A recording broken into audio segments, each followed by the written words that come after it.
Hello, everybody. If it's Wednesday, it's Warhammer, and that must mean it's time for another episode of Warhammer Weekly.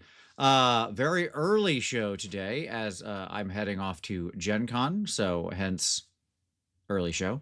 But I am joined, as always, by my co-host Tom. What's up, buddy? How you doing?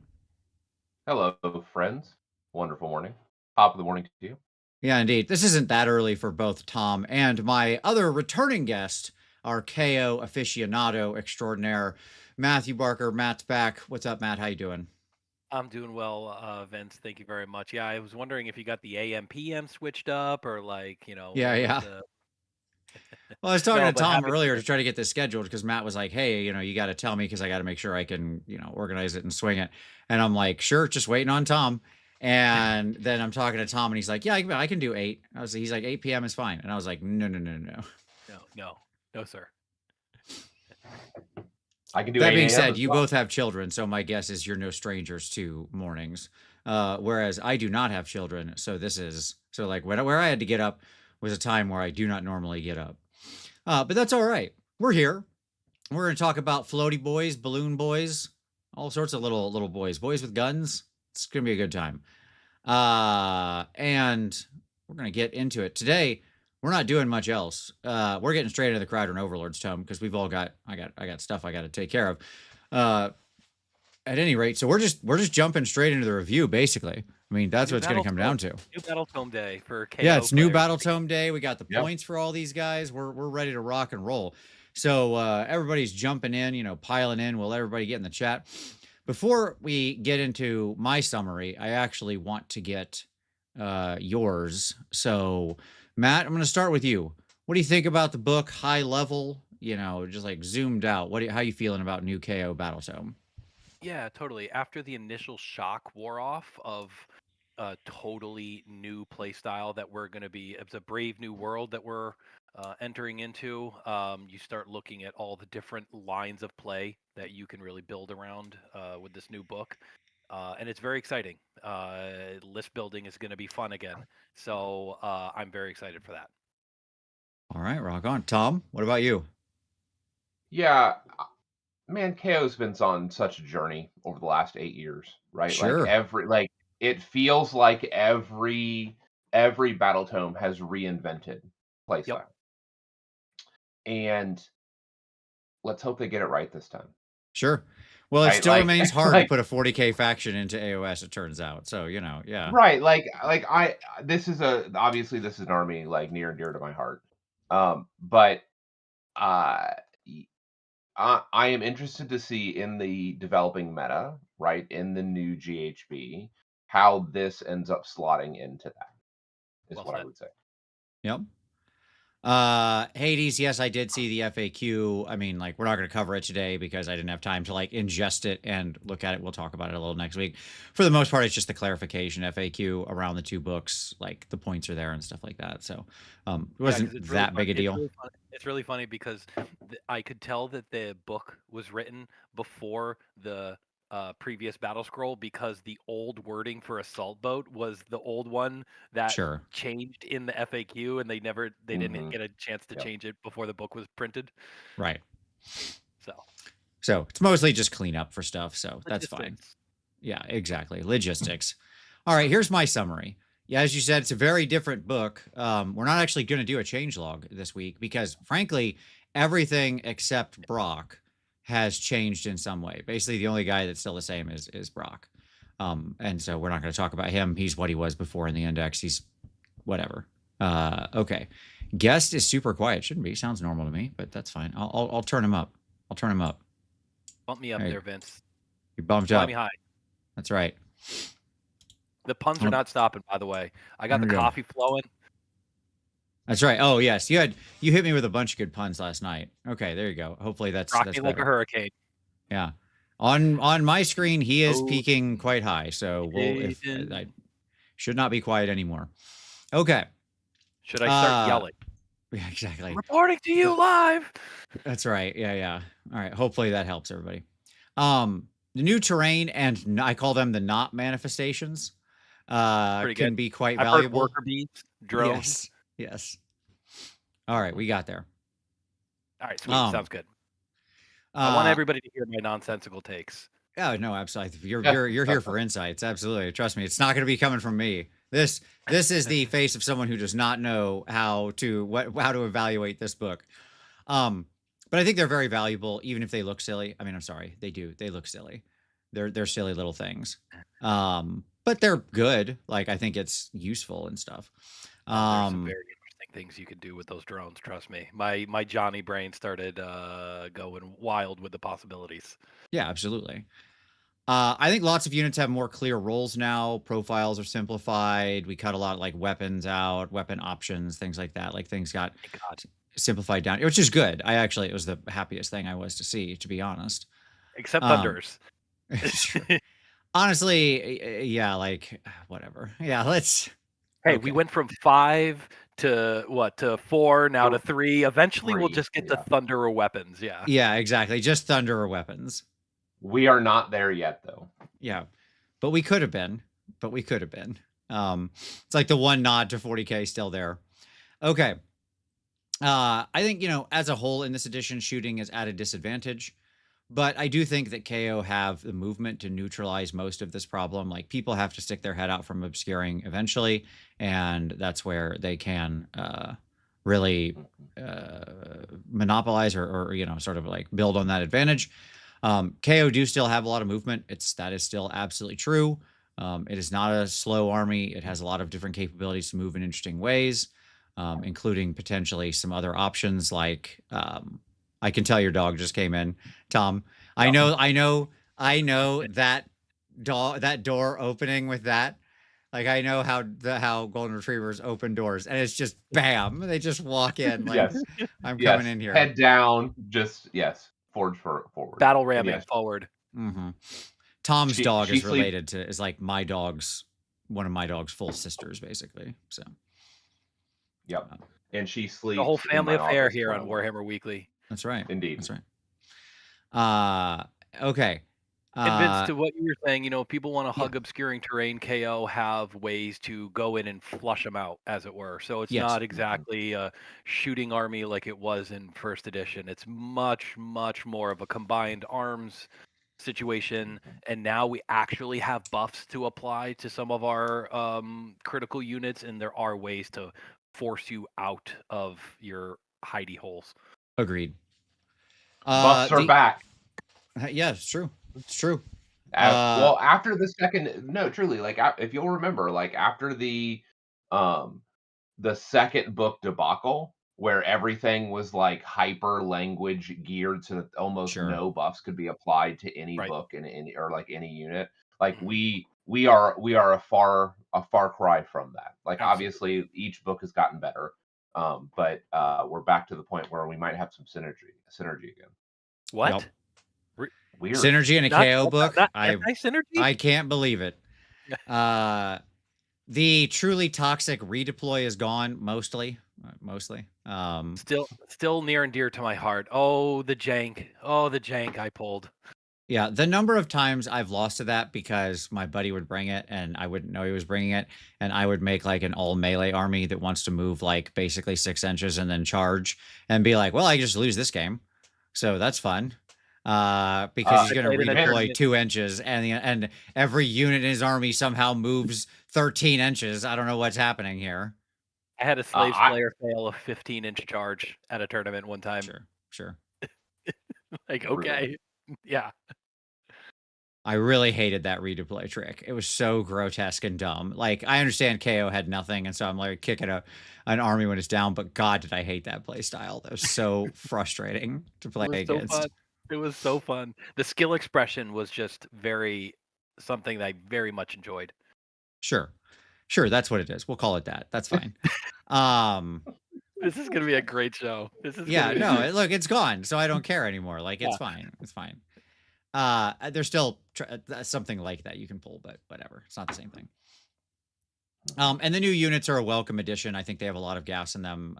Mostly, I think that we'll talk about it, but for the most part, the new units are actually like interesting and valuable and good. So from an aesthetic point of view, I was kind of hoping something that wasn't infantry with balloon on the back, just for a little bit of variety. But I mean, the way they executed the minis on an aesthetic level is at least different. It's not just the same model with some slight variations. They have a little bit of uh, dynamicism to them. The poses are great.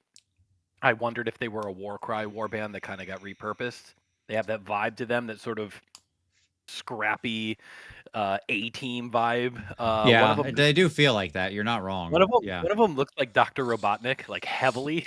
sure. So, but they all just kind of have that dwarfy kookiness to them, and I just love the model. So, even if I was a little bit hoping for something a little bit more like Castellan robot, heavy armored, something Right. or I other. wanted power armor. Right. I wanted power armor like melee dwarves. That's what I wanted. Sure. Like what's the unit in 40K where the Marine is strapped in that Dexter's Laboratory walking suit like a baby Bjorn? Oh, Um, the Gray Knights yeah, yeah, thing. yeah, Yeah. yeah, Yeah. yeah. That would have been delightful. I So mean, my honest answer is I would have liked to see yeah, just something more like a Terminator style power armor, something like that. right, That silhouette, I think would have been right. nice. Maybe with like some kind of small jump pack on it would have been cool, but you know, it's fine, whatever. The balloon is the aesthetic, the balloon is the aesthetic. We have to deal with this. That being said, you could always do the army and just use all 40K little jump packs and get rid of the balloons. It's possible. But I want him to be actually a melee heavy 3-up. Sure. That's what I I'm saying. understand. Like I want that power armor, right? I So you understand. can truly be mixed arms. I understand. I get it. It's the Arch Warlock problem. I get it. Okay. So we're gonna get straight into the army rules here. Obviously, we've got some big changes throughout this whole thing. Just assume everything's new is really the way to go. So that's really the right thing. Okay. So army rules. Okay. So let's start with the faction rules. First off, we got some Sky Vessel cover. Subtract 1 from hit rolls for attacks that target friendly Kharadron Overlords infantry units while they are wholly within 6 inches of a friendly Arconaut Ironclad or Arconaut frigate. So That's not new. I'm just reading the stuff that's here. Good lord. Keep him Okay. on task. Keep him on his toes. Yeah, Right. exactly. I'm the Can I guest. read the can't. rules? Because otherwise people will be like, why didn't you read Sky Vessel cover? It's one of the rules. And I'll be like, No, but Oh, my you point do is that kill like it's not all new. Like I- some of it's familiar. that's a fair Was- point. Okay. Did the index exclude gunhaulers from Sky Vessel cover? I honestly don't know. I'd never used gunhaulers in the index once. It's a good question. I don't have it handy. It I'd did. have to go look. It did. Okay. It was only frigates and ironclads. There you go. So So all good. They were there. Once per battle army deployment phase, flying high, pick a friendly sky vessels and a regiment from which no units have been deployed, then pick a number of units up to its transport capacity. They're in its regiment, set up all those units in the clouds. They have now been deployed, yada yada. And then descend from the clouds. I'm going to read the other side of this real quick. Pick a friendly sky vessel in the clouds to use this ability. Set up that sky vessel anywhere on the battlefield in more than 9 inches from all enemy units. Then set up all the units that were set up in the clouds with that sky vessel wholly within 6 inches of it, more than 9 inches from all enemy units. Great. That thing is still here. Okay, cool. They can still do that. Wonderful. All right. Then we have the flagship. Once per battle army deployment phase, pick a friendly sky vessel to be the target. The target can be in reserve. The target has the flagship keyword for the rest of the battle. Give the target 1 great engine work. Designer's note: this great engine work is given to the unit during the deployment phase, not during armor composition. It can be given to the target even if it already has a great engine work. Thank you for spelling that out. Just Yes. so our stupid KO rules lawyer brains don't have to try to pick it apart and have a Discord debate for about a week on whether we can give it an extra engine work or what have you. we deeply appreciate that. Yes. Yeah, so- people who play KO are very into the code and the law and the rules. So yeah, absolutely. I mean, they literally gave us a model where we beat you over the head with our Battletome. Yeah, sure, It's absolutely. true. The rules say. The The rules say. Yes, that was what people had to do with that old redeploy thing. The rules say. Just a quick note on designer's notes, like Vince's own addition to this designer note. Do stuff like this more. Why don't they just do this all the time? Yes. Yeah. It I've doesn't talked take about away from this. anything. Yeah. Go ahead, sorry. No. No, yeah, please. It doesn't take away from the book. It doesn't remove the air of whimsy or the world building that you're creating. It just makes things clearer. Yep.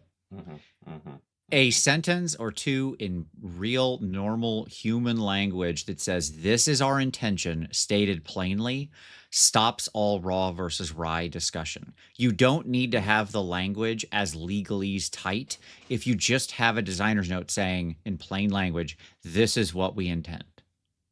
Right? I'm in the at my professional world. I deal with public policy and writing almost literal FAQs, and so I very much appreciate the challenge that the rules team has when they're trying to write very precise wordings in ways that fit their game. But like you said, a sentence or two telling us what you intend. Right. Just more of this, please. Yep. Yep. And this is perfectly acceptable in the legal world and in the statute world. Like, you'll see this sometimes in contracts and like regulatory statutes. Well, there'll be like very legalese language, and then there'll be a paragraph that's just like, for clarity, this is what we intend with this, right? And it's like, yeah, fine. Okay. And then finally, transport Skyfarers. Your movement phase reaction, you declared a non-charge move ability for a friendly sky vessel. Non-charge move ability. Your movement phase. Your movement phase. Yes.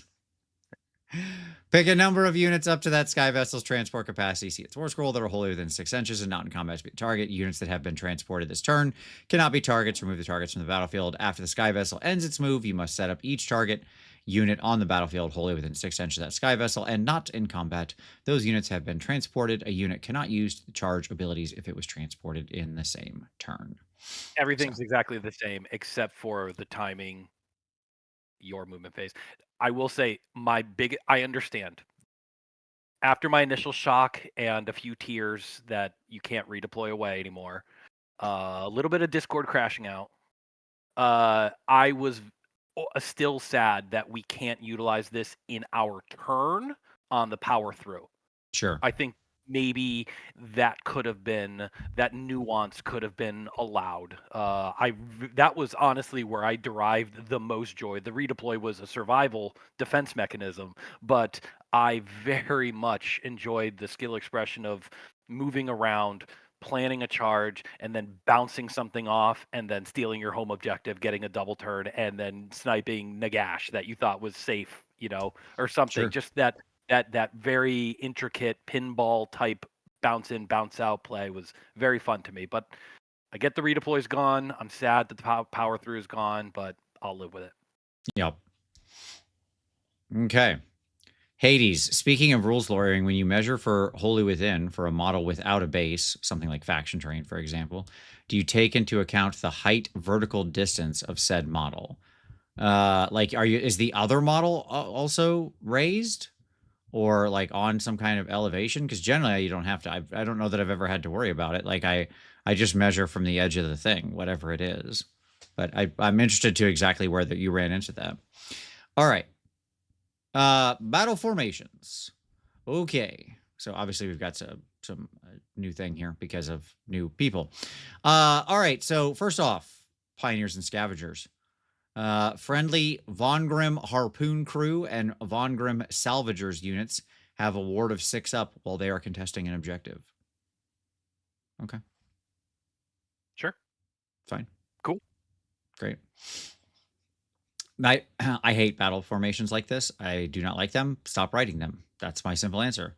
I do not like battle formations that reference individual specific, very specific units because they don't speak to playstyle at all. And this thing, by the by, is like just rife with individual unit stuff, and it makes me sad. At any rate, that's a statement on more or less all their battle formations, but there we go. Gareth says, oh, fancy. Ted Cruz is a guest. There you go. Yeah, well, we're... hardy har. Yeah, exactly. I did cut off my man bun, though, Gareth, so you can be thankful for that. There you go. Rapid Redeployment Squadron. Effect. Friendly Grundstock Gunhaulers can transport up to 2 friendly Kharadron Overlords infantry units instead of 1, and with a model count of up to 6 instead of 5. Womp, womp, womp. Sad horn. Sure. I mean, bring a hero guy along, so that's nice. I love that like, what's that? I mean, you could grab a reinforced unit of riggers, Riggers. right? That's Yeah, true. Could do that the too. thing is, Like, for what's the extra point? I think 150 points or whatever the difference is to a frigate, giving them strike first is like so much better. But sure, you could yeah, bring. of course. Yeah, you know what Like, I mean. yeah, that's what they're intending here, I think, is grabbing riggers, right? Grabbing reinforced riggers and moving them around. That said, I you're mean, not maybe actually it's gaining also could be uh like I like a guess 5-man and a hero. yeah. If there was a hero that buffed Thunderers, then now we're cooking with grease, right? If there Sure. Right, was a hero that right. actually buffed Thunderers somehow, Yeah. gave them extra rend, and stop it with the chemist. We'll get there. Stop it with the chemist Yeah, I and mean the the 3 up. the new Von Grimm stuff come in 5s, as do the Thunderers. I Of assume course, they just wanted to create both options, right? right? Of like That's you true. can I bring the actually, 5 packs and a hero, or 6 A of reinforced. yeah, or just 3 units, right? They're Yeah. in writing it this way, they just created the optionality. So that's fine. that's Well, actually really. I didn't think about that. They're like, Johnson, give me a battle formation, and he's like, doing some quick math. 6, 5, hero. Oh, here we go.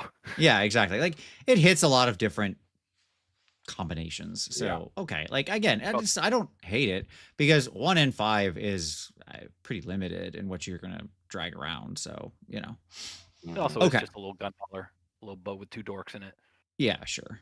I assume they're all just like hanging on the sides, basically. It's just, like a so garbage truck. yeah. It's the garbage truck play. Yeah, exactly. Yes.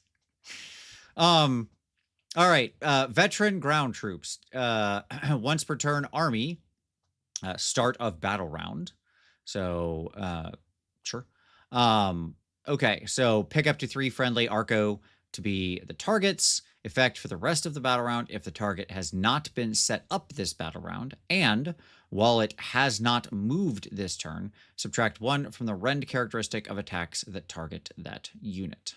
So Yes. Yes. that's pretty good. It's pretty good for your I try, I tried hold. to game.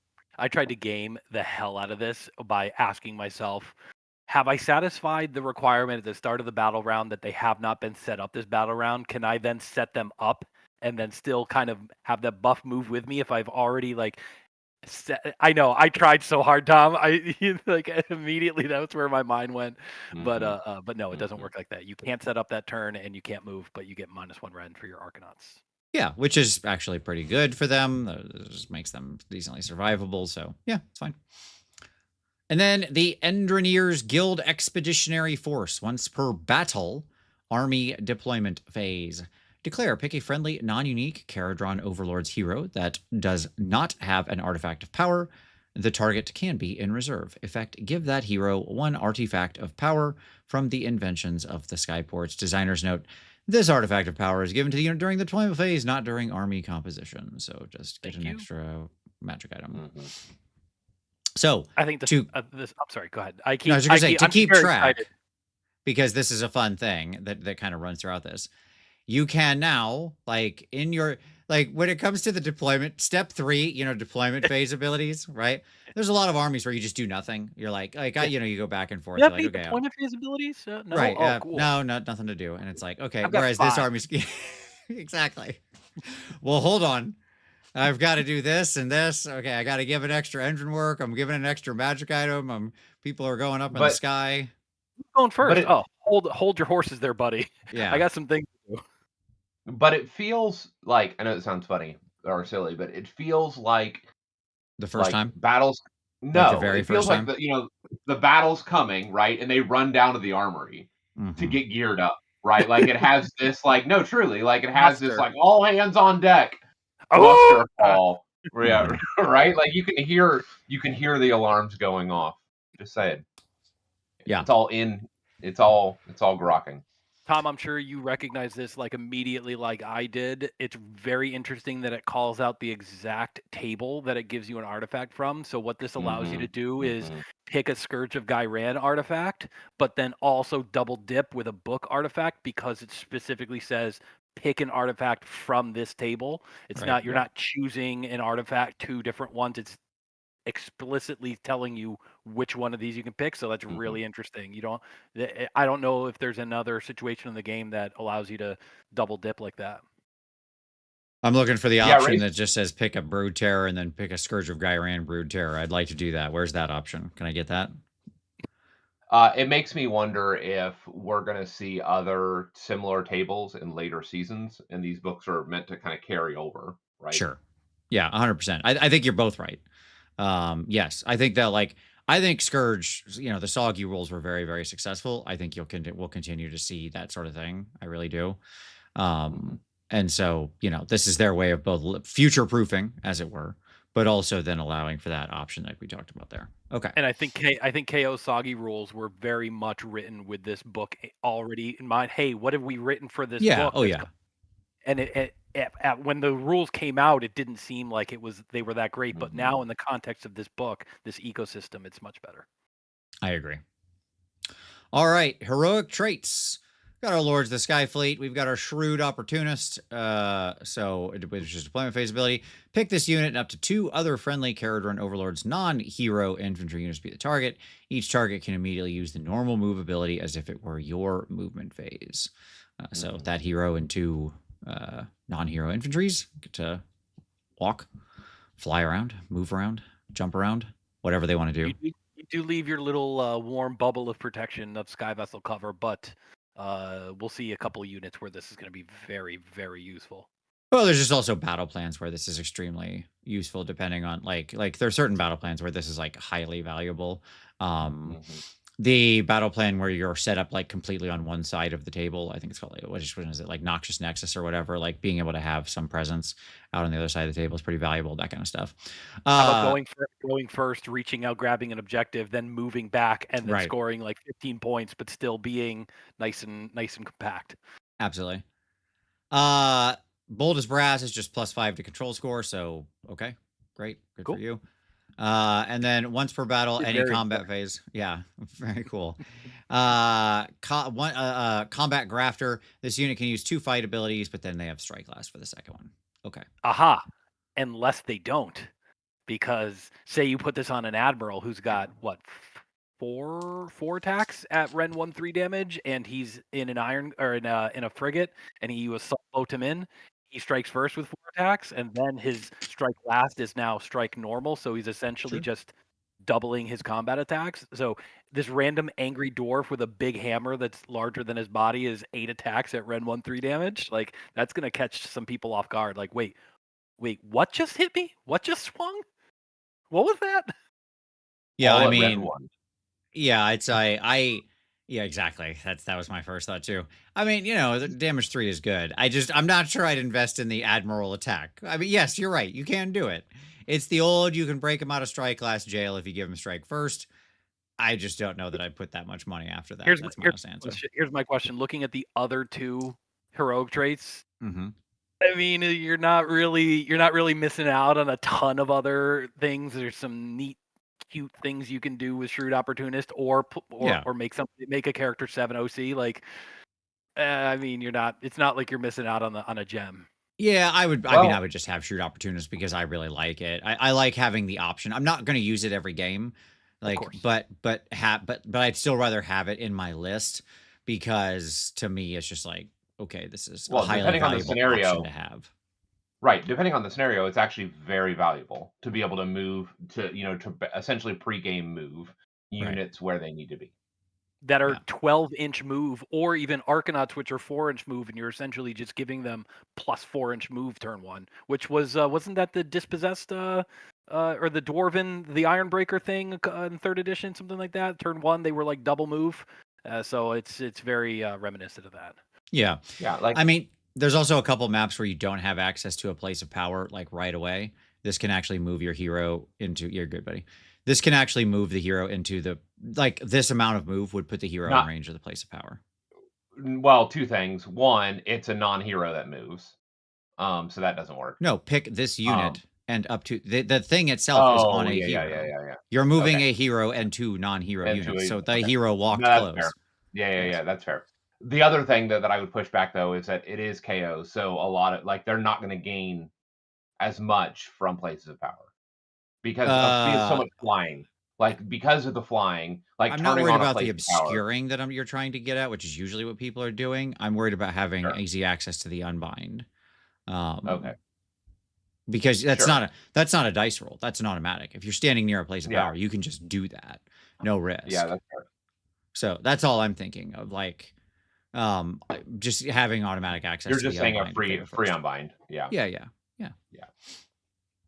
Again, it's just like I'm just thinking of making sure I've got options, right? I don't want to. Yeah, that makes sense. That's all.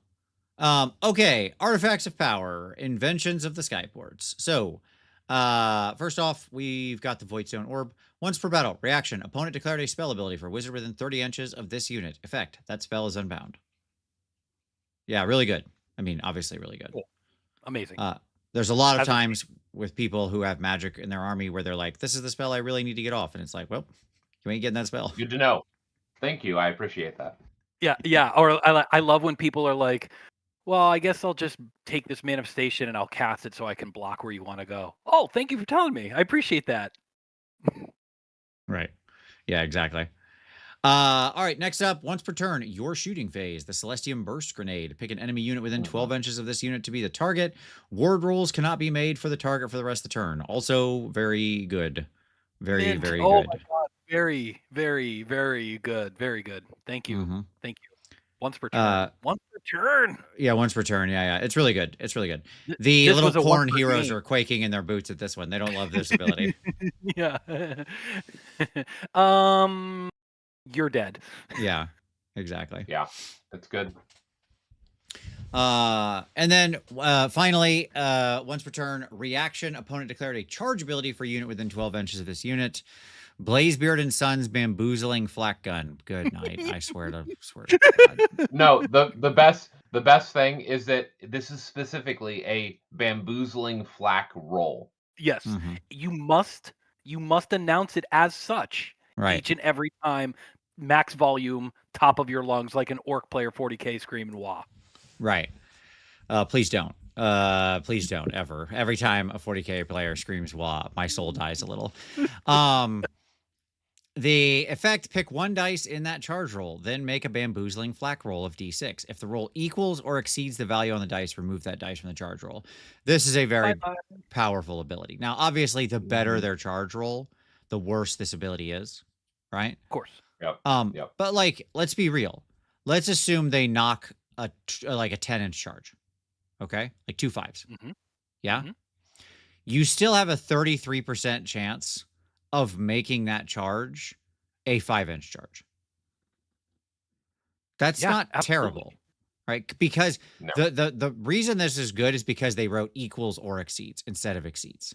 Yes. That is that one word is doing so much lifting here, right? Absolutely. Yeah, because it's weird because you start to think about it when you're like, oh, what if what if you rolled a 10-inch charge and 2 5s, or what if you rolled like a 9-inch charge and you rolled a 6 and a 3? All of a sudden, on a 3 up, your 9-inch charge becomes a 6-inch charge. Like, good night. And it would really suck if there was a hero that had an aura of -1 to charge. Like, that would really, really suck. Sure. I mean, honestly, all three of these artifacts are really good. That's what it comes down to. Like, You know what's super funny is that if you take the Shark Regiment of Renowned, which does the same thing but in a different phase, you can shoot. So the Shark ensnaring rule or whatever, yeah. on a 3 up, it just removes a dice from your charge roll, and then they go to charge with their 1d6, and then you bamboozle them. Sure. And you take away both of their charge dice. I love it. It's so funny. It's so KO. I just don't like banking a lot on those sharks. My personal feeling is that shark is not worth it, but I love the combination. That is good. But you get 2 sharks, Vince. You get 2 sharks. I understand. I'm still not banking it all in 2 attacks. Okay. I mean, true, it's 4 total, but I mean, okay. But the math on this, there was a table provided by the great and smart people in the AOS Coach Discord. Sorry to plug a rival YouTube content creator. There's no thing. Coach is like a partner on this channel with all the times I've reused his presentation stuff at this point. So no, Coach rules. He there was a math table done where they went through and did all of the like, oh, you have a 3-inch charge. If I bamboozle you, you're 3. It's a 3-inch charge is now a 55%. It's a 50-50 coin flip whether you make a 3-inch charge. It's pretty crazy. Sure.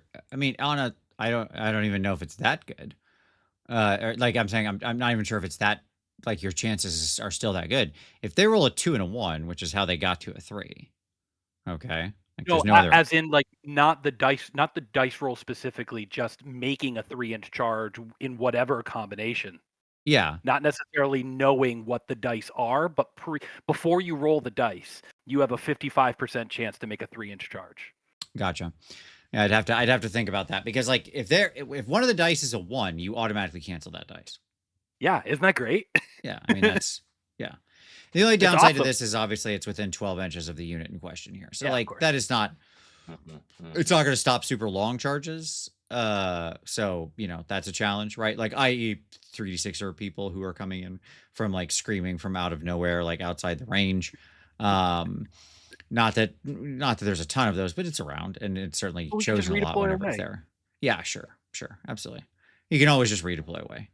No chance that there might be multiple units that could be within range of that 3d6 charge. That would never happen. I play in the vacuum of space, Vince. Absolutely, yes. Where we have one unit against one unit at exactly 12.1 inches where they set up. Yeah. All right, keep going. And then the Great Engine works. So obviously we do, you know, you can very much get access to 2 of these. It would be expected. So here we go. Let's talk about them. They're given to sky vessels by the by. I hope that's obvious. If it's, I mean, maybe this is your first time with the KO book, but these are like your special enhancements, like the equivalent of your monster upgrades and stuff. Yes. But you're given to your boats. Okay. So we've got Hegson Solutions, old reliable hull plates. The unit has a ward of 5 up against damage inflicted by shoot abilities. Cool. Fine. The wide bore cylinders add 2 inches to this unit's move characteristic. The collapsible bomb rack, add 1 to each dice roll when making this unit's heavy bomb racks, medium bomb racks, or light bomb racks ability. Skip. Okay. I hate this ability. I think that's stupid. I think that's really dumb. I think bomb racks are dumb. But that's fine. Like I would pick so many of these other things so fast before I'd ever pick that thing. The tracer fire rounds is your shooting phase reaction. You declare a shoot ability for this unit. If all the attacks target the same enemy unit, ignore negative modifiers to hit rolls for those attacks. That's very good. Very good. That's like super duper duper good. Grandiose fuselage, add 5 to this unit's control characteristic. Okay. I just Ironclad is as important as Archeon. I'm trying to understand like grandiose fuselage. So they have a big compartment. No, it's like it's special. It's special. It looks neat. So hence they control better. Yeah. Exactly. I'm trying to understand. Absolutely. How do these Great Engine works interact with the Giron Sky Vessel upgrades? Well, that's a very great question. The neat thing is you get both, at least right now. Rules as written, and if you're going to Old Town Throwdown in Southern California, shout out, greatest tournament on the West Coast.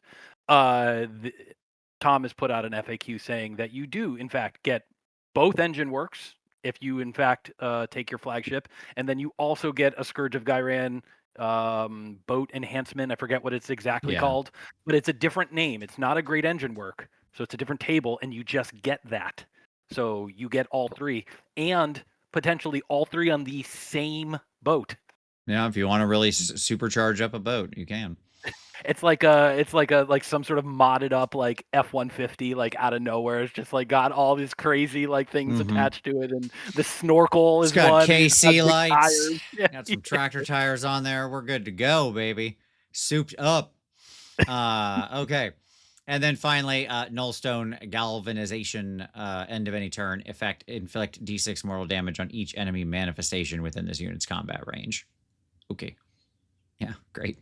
Thanks. One thing I will say, I love the Coalbeard's collapsible bomb racks because in a previous book it was Coalbeard's collapsible compartments. So now Coalbeard has just gone off the rails, some like mad, and he's just strapping bombs into his compartments now. He's Sure. just totally whacked out of his mind. I just don't like bomb racks in general as a thing. Like, it's fine. It's not that it doesn't do something. It's just it's not often super impactful, and I'm not sure that this is the thing I would choose Really, when I've got choice. Yeah, really. Like, it's the. I mean, it's America. whatever. We're allowed to have bad opinions here, Vince. It's okay. That's It's fine. Why are you I've so never been angry, scared Vince? of what a bomb rack does. That's all I'll say. Maybe if I'm rolling 10 dice on a 3-up on your or in the movement phase. I understand. Okay. Like, Totally. great. I mean, you got to get relatively close to pull all that off. Put yourself in some kind of range to do it. You know, it is what it is. If I'm retreating and shooting from combat, you know, which Sure. you'll find there are multiple ways to do it. You just kind of nudge forward and then Yes, back. that's where it's going to happen most often. Yeah. For sure. Yes. I mean, my goal anytime I'm attacking a boat is to make sure that there's no longer a boat there after we're done with that. We're not, if I'm going to go into combat with a boat, I do not intend for there to be a boat there. I intend for a boat sized hole to be present on the table when I am done with that round of combat.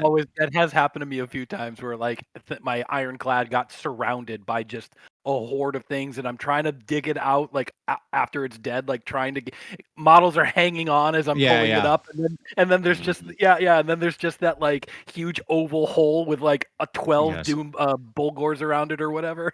Truly my favorite thing in the world, the ironclad shaped hole in the table. Yes, that is, I do love that. Yeah, so I mean, like, just, you know, I don't, bomb racks to me is very useful when you're getting in like long attrited sort of engagements or stuff like that with the boat. And in general, it's like, if you're going to go after one of the boats, you should just be using like 1 or 2 hammers and really hitting the crap out of the thing. And you should like be focusing on it and trying to throw spells at it first, just like start chipping in mortal damage, like everything you can do to chip that boat down to get it so when you hit it, it flips. Right. I think they were better in the index maybe when the frigates were 14-inch base move, the battle formation gave you +2 move, the navigator gave you +3 move, and all of a sudden your frigate is moving base 17 with maybe you've got proc, so you're running and charging. So like you throw a CP in there and you're 23-inch moving your frigate, and then you can come out of nowhere, bomb something, and still have the movement to get back. I agree. If you can get it, like when you have that kind of movement, it's a different day. I agree. My problem is like if you're 10 inches or even 12 inches on like an ironclad, like it's just I don't know. Or even if this is great on a frigate in general when you're intending to get close and to set up a charge, so you can, you know, it just takes a couple inches movement to hop back or clip a corner, you know, round the corner as it were, and but you're already trying to get close, so this is just sort of gravy damage. Sure. Yep. Okay. I mean, I like the bonus move all the time and the ignore negative to hit. That's just like, absolutely. So those two are just so good. I actually really like the +5 OC on an ironclad, making it just towing on an objective, getting 10 on there, and we'll see other ways why that's really good. That compounds that, but yeah. All right. Hey, thank you for the super chat. I'm gonna take a shot at the name Seeb. I don't know. I'm sorry if I mispronounced. All right. One of the rare occasions to catch Vince live, and it's while discussing my favorite army. Vince, do you think this is the best edition of KO to date? I would say it's the least amount of NPE so far. I mean, shooting people always feel like is some amount of NPE because people are babies. But like my answer is yes. I think that is correct. I like this one a lot. I think this is like, yeah, I think so. Absolutely. If you're not going to go for the just like hard guns, which is their first, when they first came out, it was just like hard guns. It was like all thunderers just shooting a bunch of ridiculous shots at you. Yeah. And so like it's, you know, that didn't have a lot of NPE tricks to it. It just had like overwhelming firepower, which I think a lot of people do rate as NPE. But that being said, this is probably like the most interesting, versatile, without being NPE focused book we've had. So totally. And thank you for the super chat. Hey, as we're going in, don't forget to hit like and subscribe and all that, just because it's a morning show. Okay. Those are fun. Yeah. Let's get to the war scrolls. Speaking of which, so we've laid down the army rules. Let's talk war scrolls. Okay. All right. I'm timestamping now because I forgot earlier. Wow. What am I even paying for? I know, right? Okay, cool. Here we go. I didn't have the Admiral or Brock because Brock didn't change, and the Admiral is still good. It's not that he didn't change. He's good. He can do good stuff.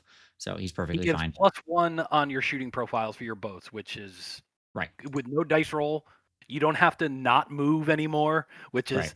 thank the good Lord. Like, thank Mhm, you, Grungy. mhm. You can just be like, you shoot an extra cannon shot. Yeah, and he's very torpedo. useful. You'll see him in a lot of lists. So, but yes, you're taking him for the +1 attack largely. I guess you could build the melee Admiral, but I just don't believe in putting that much juice on anybody with Rend 1. I'm sorry. I just don't. Sorry. The Chadmiral, Vince. Please address him as such. With his proper title. Totally fair. The Admiral, by the way, is 140 points. He is up 10, just in case anybody's curious. All right. New guy. Null Chemist with his stupid head. Okay. So what does this guy do? Well, he's 8 health with a 3-up save and a 12-inch move because, he's got his little balloons. Hero infantry fly. He's got his null gas extinguisher, 8-inch range, 3d6 attacks, 2-up, 4-up, rend 1, damage 1. I would have liked that a lot better if it was rend 2, but it is what it is. And then he's got his little prospecting clamp. Which is fine. It's not a melee attack.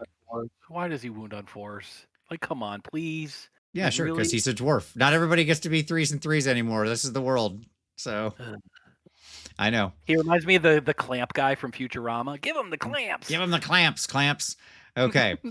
That's right. So he's got 2 abilities. We got Protection of the Void, which is while they are wholly within 12 inches of this unit, friendly Skyfarer units have ward of 5-up against mortal damage inflicted by spell abilities, prayer abilities, and manifestations.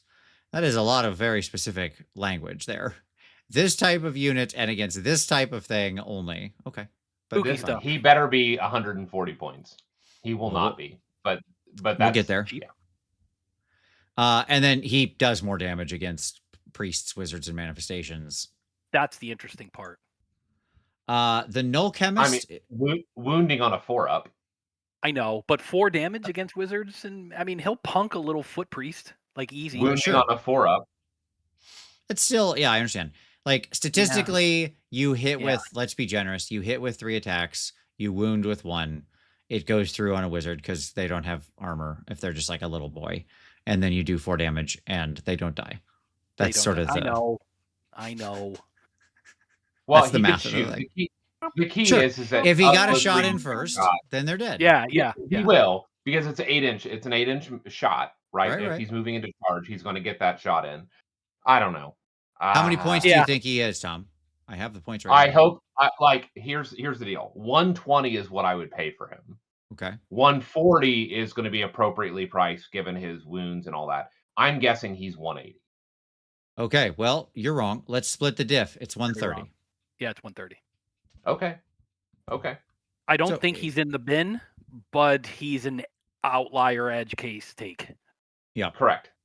He's the last 130. I love that his little engine.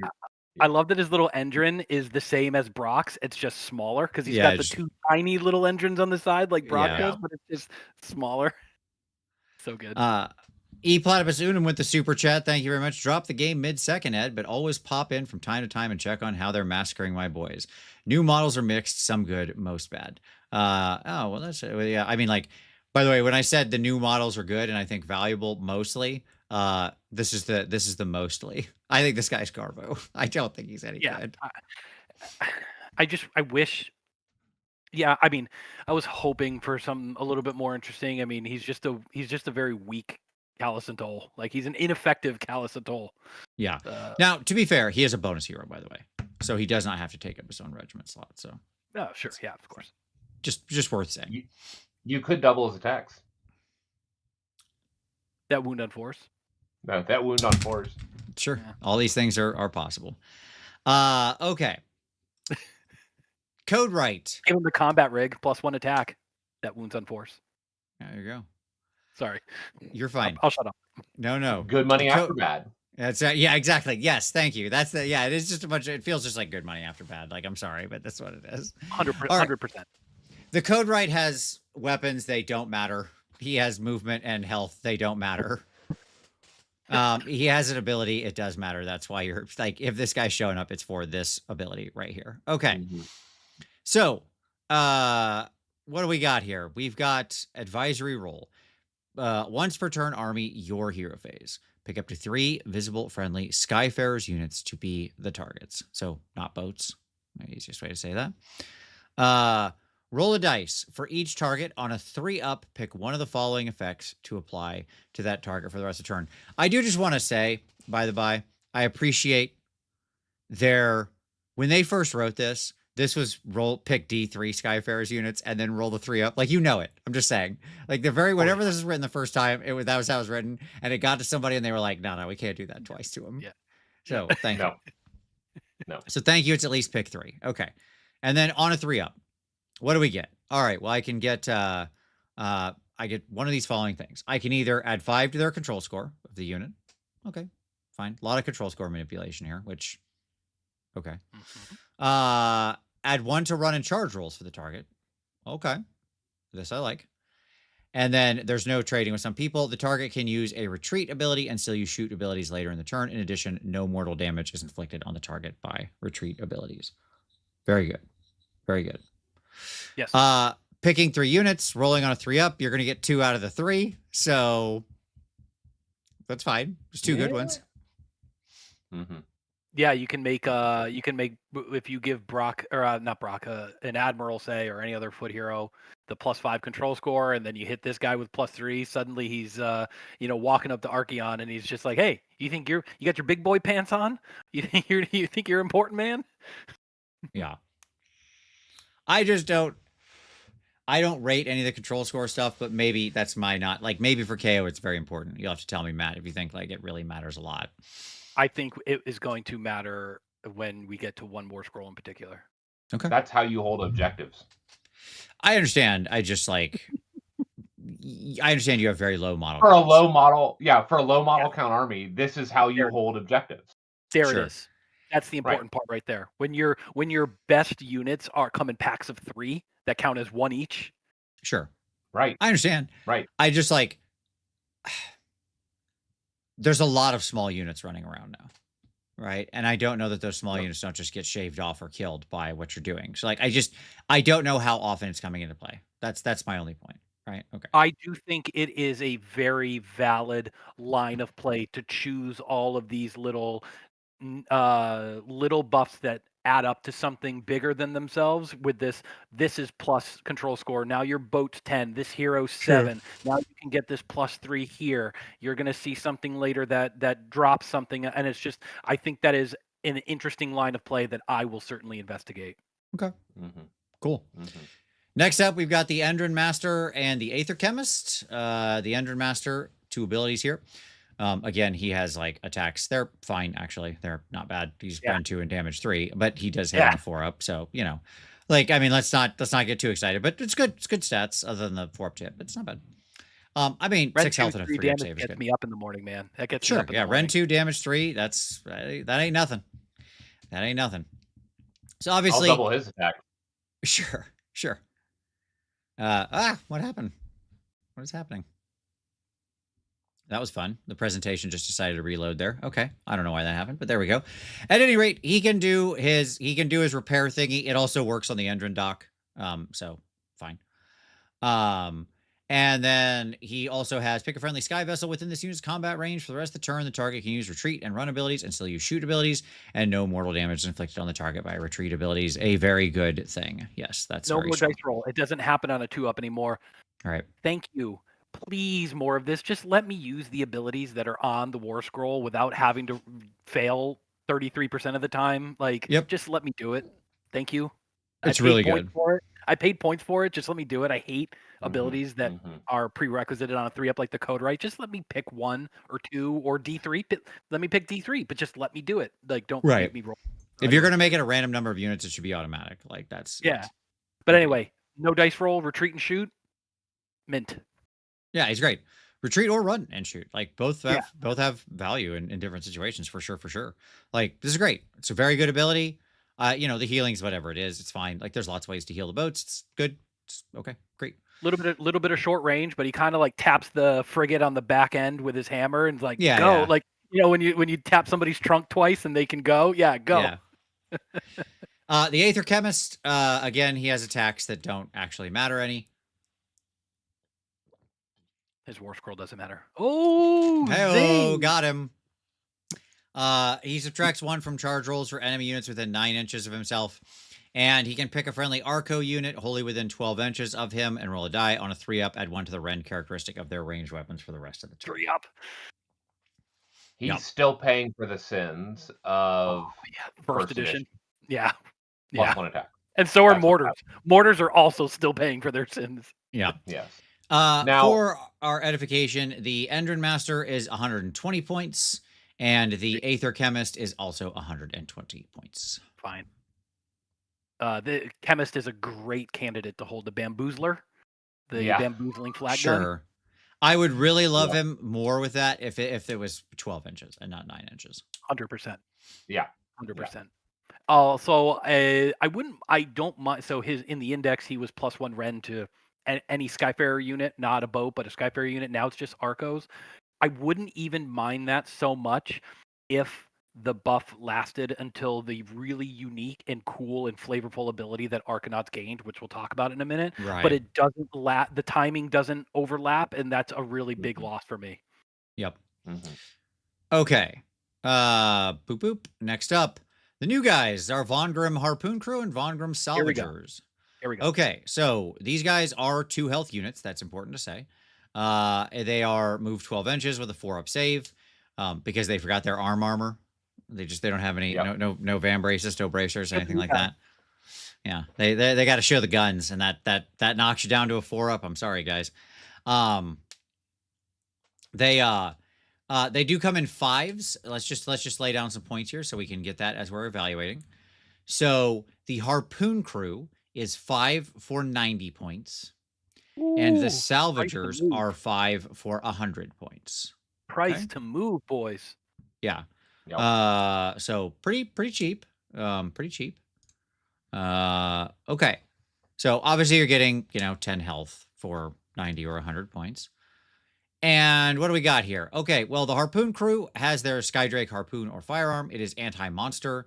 12-inch range, 2 attacks, 3 threes, 1/1. Okay, fine. And then they also have some melee weapons, which are fine. And then they have an ability, which is pretty darn good, which is any combat phase effect. If this unit is in combat, it can move 2d6 inches, but it must end that move in combat. This is a very good ability. Because it lets them combat. Exactly. It's happening before the fight. They can charge anything because they use this before the pile-in. You can use it to move out of combat with any particular unit you want, into combat with any other particular that you happen to want. You have to end it in combat with something, but then you can really reposition, and then you get your pile-in and stuff like that. Anytime it says move 2d6 inches in the combat phase before fighting happens, it's a very good ability. Like we said, we're playing in a vacuum, so when somebody charges you with their lined up unit of cavalry, you can sort of parkour to the end of their line and limit the amount of attacks they get, right? Because you can't swing all the way over, which is really interesting. Sure, that's always how it happens. Absolutely. Yeah. Yes. I mean, you'd have to really swing because 6-inch threat range in this new world means that it's almost impossible to knock people out of combat. But yes, on the defense, on the offense, it's just a really good ability. The fact that it's any combat phase is great. 90 points. One of the best screens in the game? No, probably not. But a very, very, very good screening unit. I agreed. Yeah, it's a great screening unit. It's incredible.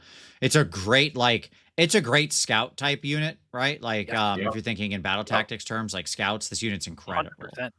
100%. Shouting back to Shrewd Opportunist, these are the units you want to use your pre-game move on. 100%. Yeah. Especially on a battle plan where your territory extends all the way, so they can really have just a lot of freedom, remain scouts. This is a very good unit. It's just very good. What I also love the thought of getting charged by something. No, never mind. Wouldn't work. Scratch that. Okay, no problem. No, but you could get charged by something. If you drop the high 2d6, you could jump out of combat with that thing completely and engage something else that's not in combat. Yeah. If they multi-charge you, you could just and you roll big enough, you could just leave. Be like, nah. Yeah, actually, this is a whole thing. I'm just gonna go. Yeah, we're It's like just the gonna go. SpongeBob meme. Nah, Yeah. I'm gonna go. I'm Well, head out. I'm a head out. Yeah, exactly. Then we've got the Von Grimm Salvagers.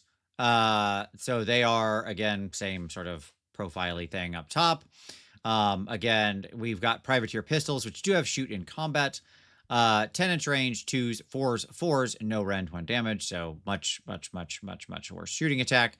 But they have their little melee weapon, which is like 3 attacks, 4s, 3s, rend 1, damage 1, but it is crit 2 hits. So, and crit 2 hits is effectively +1 to hit, by the by, mathematically. Like, that's what that is. So they're But basically, 3 attacks each. yeah, 3 attacks It's each, yeah. nothing to sneeze at. So, like, if you want to think of what that represents, mathematically, they're making 3 attacks each on 3s, 3s, 1, 1. Like, that's what's actually happening. Keep reading.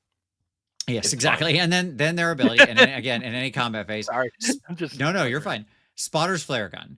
So pick an objective within 9 inches of this unit to be the target. Effect, roll a die. On a 3-up, apply the following effects for the rest of the turn. Add 1 to hit rolls for combat attacks made by friendly Skyfarer units that target a unit that is contesting the target objective. Again, all Skyfarers, not them, which is great. And then add 1 to the rend characteristic of melee weapons used by friendly Von Grimm Salvagers and Von Grimm Harpoon Crew units that the target a unit that is contesting that objective. Again, absolutely great ability. Now you're like, why I like it that it's not just +1 to hit is now you can legitimately be on like 3s and then effectively 2s. When you have crit 2 hits and +1 to hit, they both And effectively, yeah. They both effectively And stack negative to give rend. you like +1. And so these guys end up on 2s to hit, more or less. We didn't go over Brock, but maybe you have Brock with a unit of 10, and now they're 41 attacks, effective 2s, 3s. Yeah, effectively rend 2s, 2. 3s, rend 2, damage 1. Yeah. Yeah, like for 200 points, people. Right. For 10. When we were talking about like flushing people out of places, out of objectives they want to hide on earlier, like this is it. These guys can go in and do that. They pick the objective, and like suddenly they pair really well with something we'll talk about a little later as well. But like these are very good. So. Oh, you made that objective obscuring?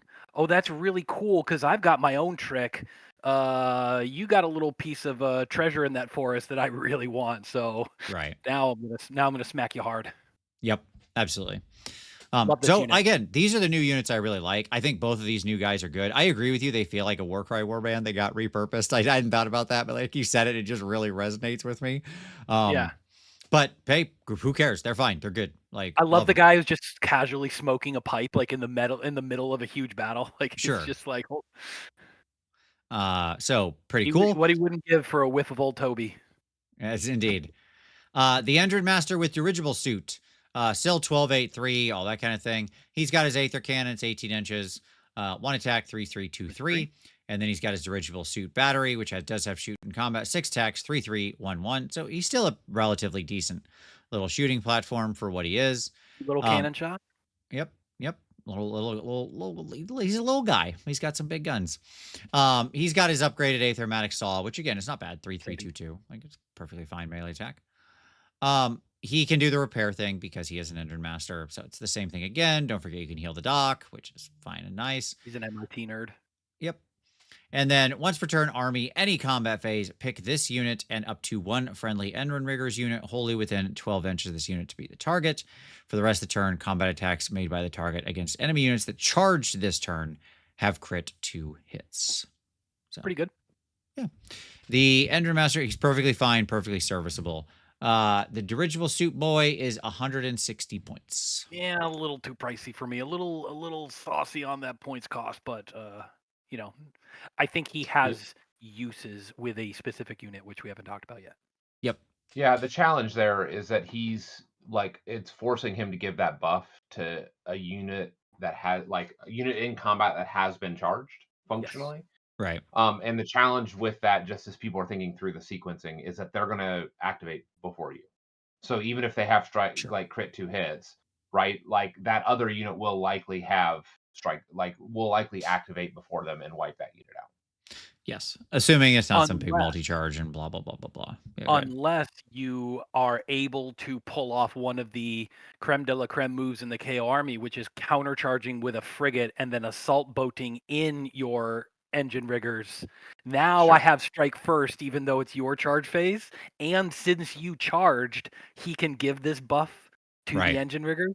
It's And true. the engine riggers are also, as we'll find out, anti-charge +1 rend. So even though I charged and I have strike first and it's your charge phase, now I'm crit 2 hits with an extra rend. It's pretty good. That will happen to someone, and they will be very sad that they had to be the one who lost that particular Experience lottery. that. It's such a Johnny play because it happens like once out of 15 games, but when Sure. it happens, it's just like I won the tournament. I came in first place. I did Right. it. I did the thing. Sure. The Etheric Navigator, he has attacks again that don't matter. He like really what's relevant about this guy is the first thing, which is a boring thing, but it's a thing. He can unbind as though he was Wizard 1. And then he has once per turn army, your movement phase. Read the winds. Pick a friendly sky vessel or auto engine within this unit's combat range and that is not in combat to be the target. Remove the target from the battlefield and set it up again on the battlefield more than 9 inches from all enemy units. Then, if the target is a sky vessel, you can remove this unit from the battlefield and set it up again on the battlefield, wholly within 6 inches of the target and more than 9 inches from all enemy units. So, Oh, how the mighty have fallen. sure, Mhm. sure. Mhm. The long fall from the top. Yep. He has 130 points. So that's what he I think does. the one neat thing you can do is give him the burst grenade, give him a gunhauler escort, and just bounce around, throwing a pokeball at a unit every turn. Fun. Sure. Carcasi says assault boat doesn't work on counter charge. It's your charge phase. No, unless they change that in the Battletome that I didn't notice. It works as if it were your charge phase. Right. The assault boat, like it's coded now specifically to your charge phase. Is it really? They changed it. It So is. They did. that sorry, user, I didn't realize that. I was thinking it didn't change. In the index, it worked as if it were your charge phase. Yeah. Like it's coded specifically, assault boat, that ability only applies in your charge. Oh, the timing bar says your Yep. charge phase. Yeah. That is very. Oh man, that is. I'm learning this on camera for the first time, folks. No, This it's is a fine. real- It's painful. It's painful, but true. Yeah. Okay. Well, it's a brave. Well, new we'll get world, there in man. a second because next up is the Ironclad. So the big boat, 10-inch move, 18 health, 2-up save. Hello. Okay. Hey. We've got a simplified attack profile. We got our Aether Shock torpedoes, 18-inch range, 6 attacks, 4s, 3s, 1, 2. And then we got the Great Sky Ordnance, 24-inch range, 6 attacks, 4s, 2s, 2, 3. And then you have boarding weapons that are a funny joke, but they keep putting them on there. Okay. Then yeah, so you got your heavy bomb rack. All these work effectively the same. I'm just gonna get to it now. It's just a question of like dice you roll. The heavy bomb rack rolls 10 dice. It's in your movement phase. They had to fly across it. The enemy unit you picked can't have fly. So Night Haunt, immune to bombs. They got this covered. They're not scared of no bombs. Ghosts are not scared of bombs. Yeah, it's not that they're ghosts, it's that they can fly in the air. Yeah, absolutely. They're like they watch the bombs explode below them and they're like, it literally goes through them like a Scooby-Doo cartoon. Yeah, just whoop, never explodes, just lands on the ground. And for every 4 up on your dice, you inflict immortal damage. So that's fine. 3 up with the great engine work. 3 up with the best great engine work of the list, Tom. Sure. I know, clearly. Okay. Once per turn, army, any combat phase, incoming, pick an enemy unit that charged this turn is in combat with this unit to be the target. Roll a dice on a 2 up. They take that amount of mortal damage. Note this is not a D3 thing. This is a D6 thing. So it actually is a decent amount of incoming or of mortal damage on somebody that charged you. And it's got a 22 transport capacity, same as before. So now I will say this: you could countercharge with this guy in their phase if they've charged, and put port those mortals on a target. Sure. Drop a little bomb on you. Yeah, for sure. No, well, not a bomb, but like the incoming fire, right? Yeah, that's what I mean. Yeah. It used to be. What's this? It's the old supremacy mine. Yes, it's a supremacy mine. Yeah. Mm-hmm. Okay. I mean, I love that the weapons have no special abilities. They were like, no, it's just big guns. Just No other They things. No special. Just this is what it is. Guns. they removed a lot of shooting combat in this book. There Yeah. was in Yeah. the index, almost Yeah. every war scroll had a shooting combat, and they removed a lot of it. But they gave the torpedoes 2 extra shots, even though there's only 4 torpedoes on the model. So I'm happy about that. And the ordnance, 6 shots, 7 with an admiral at Ren 2, 3 damage. Ren 2, 3 damage gets me up in the morning. You know, that's a strong cup of coffee. You know. Sure. All right. Arconaut frigate. 10-inch move, 14 health, 2-up save. Again, love these 2-up saves. This is great. Yes. As it always boat. should have been. In the in first edition, did the frigate have a 5-up save, Tom? I think it had a 5-up save in first edition. Yeah. Yes, Like it did. what? It only took 8 years, but we're here, Tom. We started at the bottom, now we're here. So you're saying that the metal-plated vessel has a 5-up save. But no, we're now at a 2. Listen, they just for 8 years they've been hammering on sheet metal after layer of sheet metal over and over again. Sorry, I could do this stupid You're stuff all fine. day long. It has the assault boat. This unit cannot use this ability if it is in combat or has used a run or retreat ability this turn. Pick a number of units up to its transport capacity that are wholly within 6 inches of it that are not in combat and have not charged this turn to be the targets. Then make a charge roll of 2d6. Effect, remove the targets from the battlefield. Then this unit must move a distance up to the value of the charge roll and must end the move within ½ inch of a visible enemy unit. Then set up the targets wholly within this unit's combat range. If this unit is in combat, the targets can be set up in combat and have strike first for the rest of the turn. This unit and the targets have charged. By the way, there's a lot of discussion about this. And people are saying, and Steve said this is FAQ'd, and the question comes up in the Discord like 3 times a week saying it does work because this is a charge ability. Like it actually has the charge keyword, and the counter charge thing says you can use charge ability as though it were your phase. I don't know. I'm sure. Does assault boat have a time? I can't. Let me pull it up on my phone because I can't see it on while I'm on Discord. But in the index, which no longer exists, we're in Battletome country now. Yeah. But in the index, you could countercharge the frigate, bring your boys with you, and you would get assault boat because countercharge, like Vince just said, specifically said charge as if it were your charge phase. And then even if the frigate does say your charge phase, you are countercharging as if it were your charge phase. And this has survived numerous FAQs.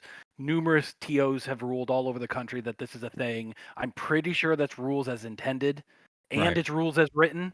It just seems really good because it's a 300-point model. Sure. Yeah. Oh yes, we didn't say points. Sorry. So yeah, we do need to state that. The ironclad is 460 and the frigate is 300, exactly as you just said. Yes. Most of the points are pretty much the same across the book that were in just this last Battletome, except for a few 10-point tweaks here and there. But yeah, so let me just look it up because you're good. I gotta hit you over the head with the Battletome. No, I'm sure that honestly it does work. Just reading it, it still has incoming. Same thing on a D6, and it still has. And this one has medium bomb racks, which is 6 dice instead of 10. Okay, cool. The other interesting thing is that again, this will be a day 1 FAQ because they changed it. First of all, they have the word must in there because in the index it said can charge, which is interesting because you could effectively roll the charge dice, not move, but you selected the transport Skyfarers, and so you could pick them up, not move the frigate, and then set them up anywhere wholly within 6. So you could essentially just reposition the engine riggers without actually charging. So it does say must charge, which is nice because that's a stupid thing that happened. But also this will get changed to you must move the frigate before you pick up the units because the wording on this specifically says you choose the assault boat, you pick your targets first, you remove them from the battlefield, then you roll your dice and move. So you could get all your guys out of the way, get a juicy optimized charge, and then set them up. But it will be FAQ'd to you must move the frigate, then you can pick everybody up and put them down. So it's just a little less. I mean, the current wording does have it. So when you remove the targets, then this unit must move a distance equal to its value, right? They changed that in the last battle scroll, which was written after this book was written. So I guarantee you it'll be a day 1 FAQ to match the FAQ from the battle scroll. Right. It'll just be the Titan wording. We all know how it's intended to work. Great. Sorry, we saw I don't the mean to go on a already. tirade. No, but you're like good. this, You're good. this is the most rules because like when the index first dropped, you could pick units that were in combat, so something could charge you, and then you could countercharge with the frigate, pull them out of combat that they just got charged, and then put them back in combat with strike first. It was so dumb. So this wording has undergone like 5 different variations. Chris H said, "Is there a real case for taking an ironclad over a frigate? I think 2 frigates are more where it's at."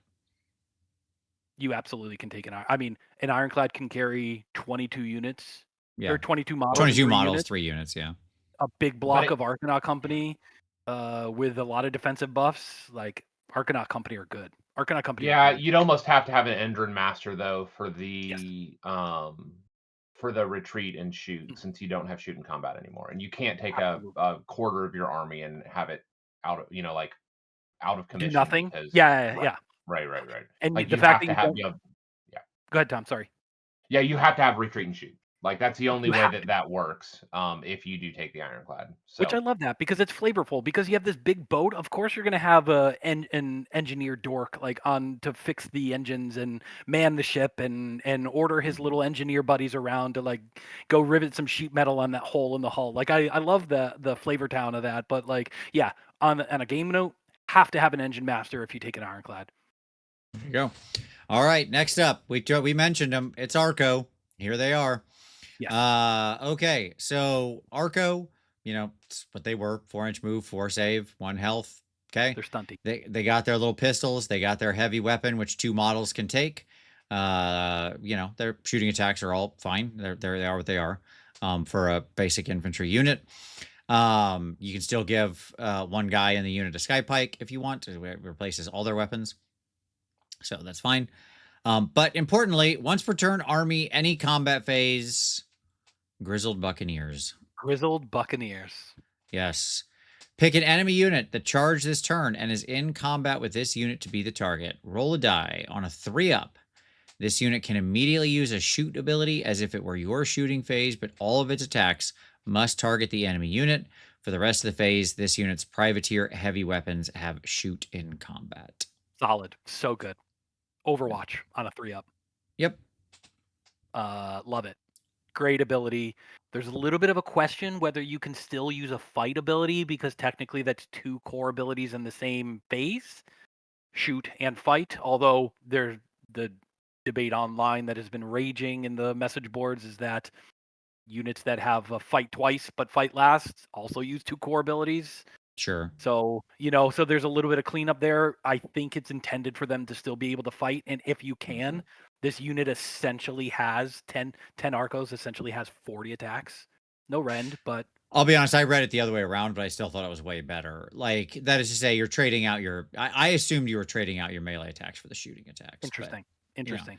But I don't know. Again, because I read it as like, well, there's no exception to the 2 core abilities. I used shoot, so so then, but Vince, I will say this: this is happening before activations. So even if you are trading, like all of your, it's way better. It's happening it's happening before any fights. Yes, it's in your non-fight combat ability period. It's way better. Somebody charges you, you shoot them. Like it's great. It's like timing wise, it's bonzer, right? I'm not saying it's bad. But I'm saying I just don't think you get to actually be chosen to fight later in the turn. Yeah, I don't read that here. Well, you used a core ability. They can't use 2 a unit. The rule of 1 says I can't use 2 core abilities in a phase. There it is. It's that. But then how do you use 2? And this is where because that creates a specific exception. It says you may do this twice, but the second one does this. Nowhere in this text does it say you may do this twice. That's why I'm reading it like that. This would have been a great place, GW, where a little designer note at the bottom to provide a little bit of clarity. Yeah. Like Orzek 1080 says, as if it were your shooting phase. I don't buy that. It is still this phase. It's an any combat phase ability. They're allowing you to shoot so that the timing on that works correctly. It is better because it's fight first. It's essentially fight first. Exactly. It's strike first and strike first with better weapons. Okay. Yes. So like that's all fine. I don't have any issue with that. If I'll be happy if they get to swing with their melee weapons still. I have no issue with it. Still, I'm just saying it they're needs still the force to FAQ force and cleanup to rend allow it to on happen. damage. Yeah. Yep.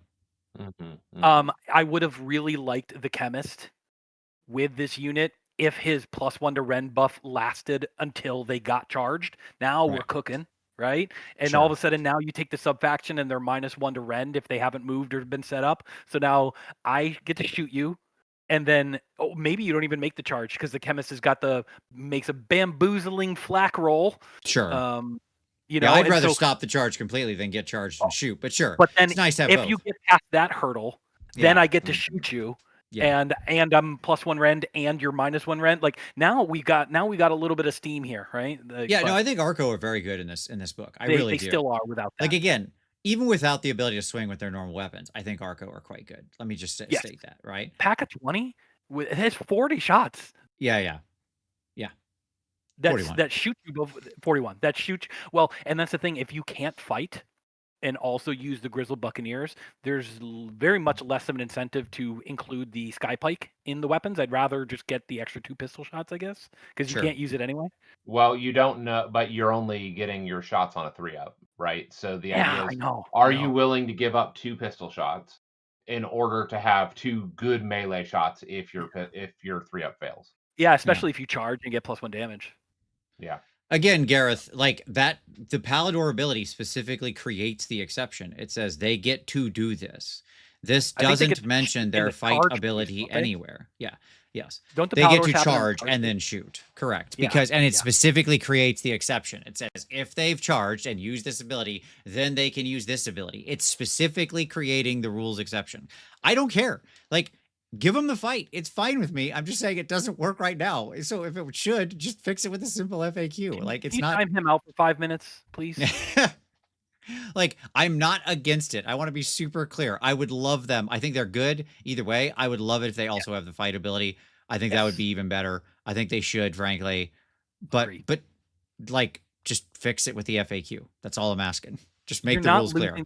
You're not losing the game because you charge a unit of Arconaut Company with no rend 1 damage on 4s and 4s. It's a 12.5% attack to damage exchange rate. You need 100 shots in order to do 12.5 damage, but it makes them a viable strategy to build around, to build your army. Anybody an Arconaut Company aesthetically love the minis, an absolute joy to paint those minis, and running 40, 50 Arconaut Company. Many people have wanted that for so long. Just give the people what they want. Yeah. I agree with Orzek, by the way. You said it would be more clear if it was timed at enemy charge phase. I agree. If it was like moved to the charge phase, then where they did that, then we'd have no issue. So, at the end of the enemy charge phase, yeah, absolutely. Yeah. Yep. All right. Thunderers and Gunhaulers. Okay, so by the way, I didn't say it. I should have said it. Arco, by the way, are still 10 for 90 points. I will say this: if they get to do all of that stuff, they might need to be adjusted slightly. That's all. I would not be unhappy with that. Yeah. I'm not asking for to go to like 150 or something stupid. I mean, just like adjusted slightly. I mean exactly the words I said. Totally fine. Exactly. Yep. But that seems right. Okay. Thunderers. Same thing, 3-up hell or 3-up save, 2 health, 4 move, blah blah blah. You know how Thunderers are. They're like Thunderers. All right, they've got Aether. They got Aether shot rifles. There's 2 attacks, 3s, 4s, rend 1, damage 1, and then we've also got our Fumigator or Deck Sweeper and Mortar or Aether Cannon. Okay, great. So we've condensed down to 3. 2 and 5. We're almost there. Yeah, can do the replace with the Fumigator or Deck Sweeper, and 2 and 5 can do the replacement with the Mortar or Aether Cannon. Okay, great. So same thing. Blah blah blah blah. All of that stuff. We just Thunder weapons. We can do the mighty this. have fallen. All right. Once per turn, army, your shooting phase reaction, you declared a shoot ability for this unit. Pick a shield breaker, ammunition, or thunder drac. I think I said that correctly. Ammunition. Sure. If all the attacks made for that shoot ability target the same enemy unit after that shoot ability has been resolved, roll a die and add the number of damage points allocated to the target by that shoot ability. If the roll is higher than the target's control characteristic, apply the following effect to the target based on the ammunition that was picked. So either ward rolls cannot be made for the target until the start of your next turn. Okay. Or the target has a maximum control score of 1 until the start of your next turn. So good. Both very good abilities. Like, So good. now that's control score manipulation I can get behind. Yes. Sure. Yes, sir.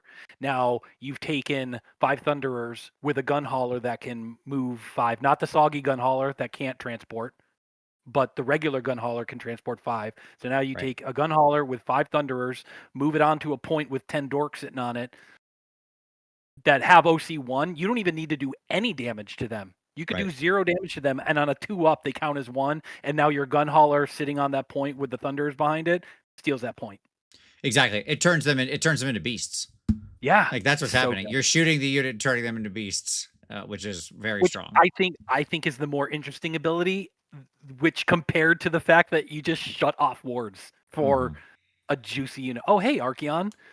You just got hit in the eye with like a mortar from Yeah, yeah. No, I No, mean, but you'd have to do what, 10 damage to or 11 Okay, damage? true. Yeah, Sorry. like Yeah. you'd have to do a bunch Yes. of damage and roll over. Roll And so I high. think that Okay, that's the fair. key, right? A That monster. like How about a regular monster? yeah, regular Yeah. anything that's like 1, 2, or 5. Yeah. Anybody in that That's range, better. this is Mhm, like mhm. very easy to just make them control 1. And the Tried to important make part it is so. you're rolling against their control characteristic, but you're affecting their control score, right? Which is Mhm. so good. So like against massed infantry, you're just automatically they count as 1. You just turn them into beasts. A block of 30 witch elves is suddenly 1. You mean 20, but nonetheless, I understand what you meant. Yes, Thank you. you're good. I'm good at I remember Warhammer when they were and 30. numbers. As Yeah. those were the days. But So yeah, no, exactly. I saw a TTS game when somebody was playing the new book, and they moved a gunhauler and 5 Thunderers up, had Kairos in range, did 1 or 2 damage to him, rolled a 3, took away his 5 up ward, and then the Ironclad shot him off the board, top of turn 1. Sure.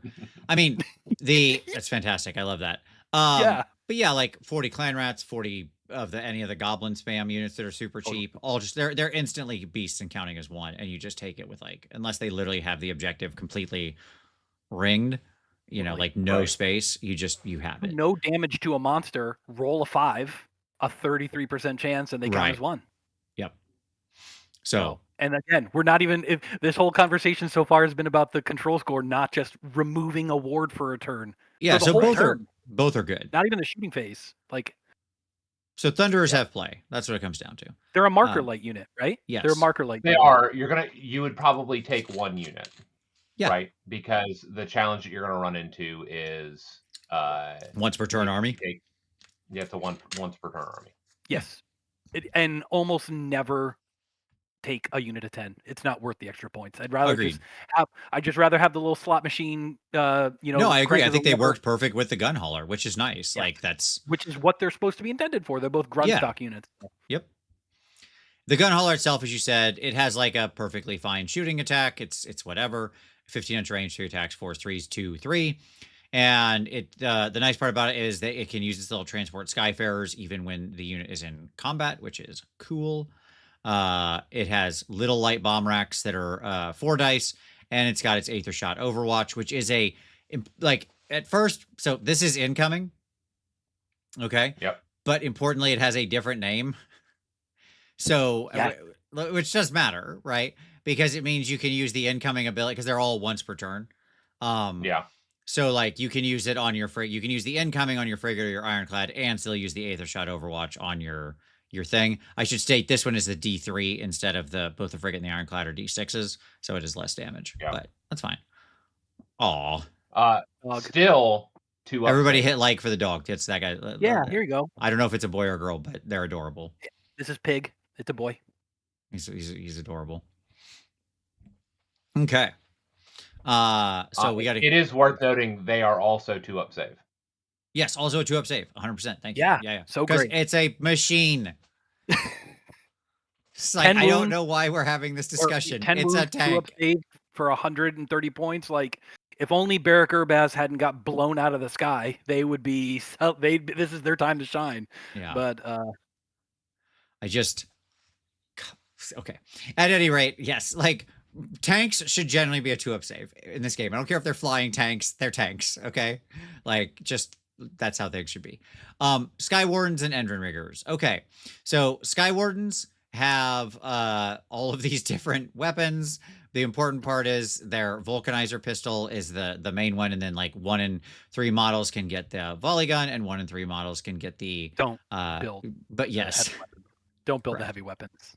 Poor volley gun, like all the heavy weapons, right? Poor person who's like, oh, I love these dwarves and steampunk dwarves, and oh, cool, I can build these cool harpoon weapons and these Gatling guns and this drill cannon. Wow, these look so cool. I'm gonna build one of each, and then they learn to play the game, and they're like, oh, I have so many of those built and painted. Sure. Well, they've all got pistols now. They see themselves in the pistol smoke. So yes, 10-inch 3-3-3, 1-1, all good. Okay. And then Sky Warden, Sky Pike, 2 attacks, charge +1 damage, 3s, 1, 2. So 3 damage on the charge. Now here's a rend one I can be perfectly fine and get behind because, again, on an infantry unit with that kind of attack profile, I'm much more believing in it than a single guy. Striking first. Yeah, probably striking first. Probably striking first. The Rend 1 is obviously a little sad in 4th edition, but any attacks that do go through are hurting. Yeah.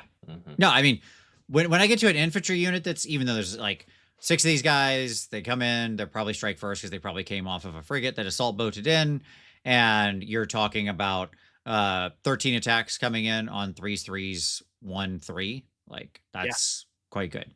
It's quite good. And 3-up save, people. We did it. Yep. We did it. 3-up save. Yep, absolutely. And I mean, all of that's coming in for, 120 points. That's like not bad at all. So 240, good. Obviously, if you have the reinforced unit. And they have an end of turn time charges thing where they can roll the bad D3, but if successful, they do that mortal damage and they get to retreat as if it were your movement phase without any mortal damage being inflicted, which is cool. Very powerful ability for moving off turn. If you have 2 units of these guys that just assault boated in and something is still alive, your frigate can power through. Probably. Yes. And then these 2 units can do their time charges. Hopefully you rolled you're good at rolling 3+. Right. And you just did the whole old Transport Skyfarer's power through trick, but with more steps. Here's a question. Does time charges ability work with attuned to Gyran strike tactics where you have to retreat with 2 units? No. Because you didn't set them as then if you did that, you wouldn't set them as the lure unit until the end of turn. And one of the units that charges has to charge the lure unit. The way the battle tactic is written, it specifically says one of the, like, when you do the retreat, that's when you mark them as the lure unit, okay, or the bait or whatever the heck the word is called. Like, it gives it you apply a specific condition to them upon the retreat, and then it says you have to charge at least 2 units, and one of those has to charge the bait or lure unit or whatever. And so the timing's off. You didn't charge the I hadn't thought of that. The lure unit. No, can I be an annoying rules lawyer about that somehow? No, like 2 friendly units use a retreat ability, and then 2 friendly units use a charge ability. At least one of them ended in combat with an enemy that you retreated from earlier. That's not the battle tactic. You complete this battle tactic at the end of your turn if all of the following are true. At least 2 friendly units used a retreat ability this turn. Those units are the lore units.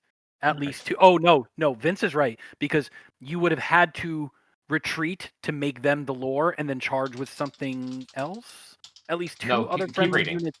At least 2 other friendly units used a charge ability this turn. At least one of those units ended the charge move in combat with an enemy unit from which any of the lore units retreat. I guess it would work. The timing is wonky. I don't think it works. They're not lure units when you ended the charge. It's at the end of the turn. If all of those things have been satisfied, so they become a lure unit. You didn't satisfy it earlier. You're checking at the end of the turn to say it's satisfied. I don't think you need to. You don't need to, because what it says is this: at the end of the turn, if all of these are satisfied. Yeah, I understand. Yeah. Okay. You could use it as, I think at minimum, you could use it as one of the 2 retreating units. Okay. I don't think it works. Here's the answer. It needs an FAQ. It's simple. Yeah, there you go. We can stop discussing this now. Damn it. I want to argue with this for 30 minutes though. Yeah, about a thing we clearly can't answer. It needs an FAQ, right? Because I understand your argument perfectly. Okay, we don't need any more explanation. I get it. Okay. I am All right. disagreeing and saying that the timing check is still happening earlier. You're at the end of the turn saying, did this happen? You're looking back and saying, at 4 p.m., did I have dinner? Okay, not I ate dinner at midnight. The requirement here is, did I? There was a Straight enough. requirement that said it had to No. happen at that time, and you're saying no. At midnight, it's just checking, did I have dinner? Again, I understand the argument. Shut up.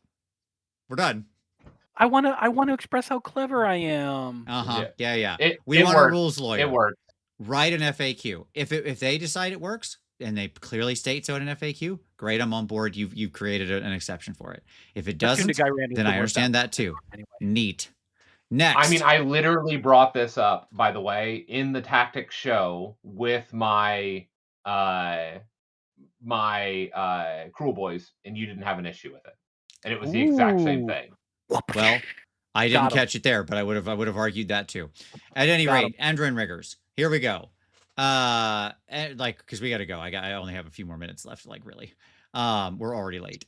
Endrin Riggers. That's my fault. It's okay. They get to do their repairy thing still, and they have shooty shots. I'm just gonna keep it super simple. I mean, I like Sky Wardens a lot better than Endrin Riggers now. I don't know what else to tell you. Like, yeah. Losing the 2, the reason you took Engine Riggers before is because they were Ren 2 D3 damage. So not only were they like Ren 2 just gets me up in the morning, but also the D3 damage could spike. Sometimes it whiffed, but sometimes it spiked. And that was great. Now there's more conditions involved. But again, we said the Engine Master with Dirigible Suit, he can make them anti-charge +1 Ren, or no, crit 2 hits, and these are anti-charge. So if a few conditions are set, these are hanging back with an Ironclad, healing it, and then if they get charged and if they survive, they're good. Maybe behind an Arconaut screen that shot, and now they're not in as much danger. Like, there's a little KO lasagna screen build there. They have use, but they're an outlier now. Right.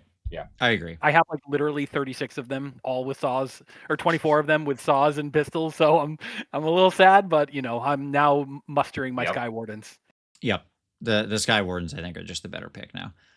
Okay, the Endrin dock. We got to talk about it. So basically what this thing does, it deploys in your deployment phase because it's your terrain. That's how it works. It's 10 health with a 3-up save.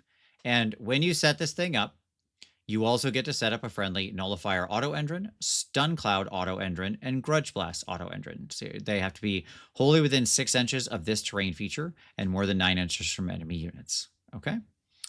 It also can repair your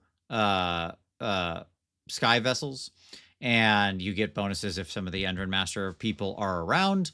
And importantly, it can manufacture new.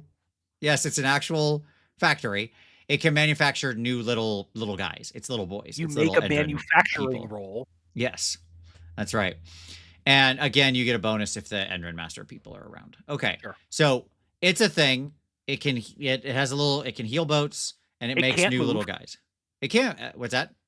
It cannot move. It cannot move. It is you would think so, because it's a floating thing on a cloud. How did it get here? It has bubbles on it. But nope, it does not move. Shockingly. Okay. This is, I was like, when I read this, I was like, wait, it doesn't move? What? Yeah. It kind of looks like the transformation chamber from this 90s sitcom Family Matters when Steve Urkel transformed into Stefan Urkel.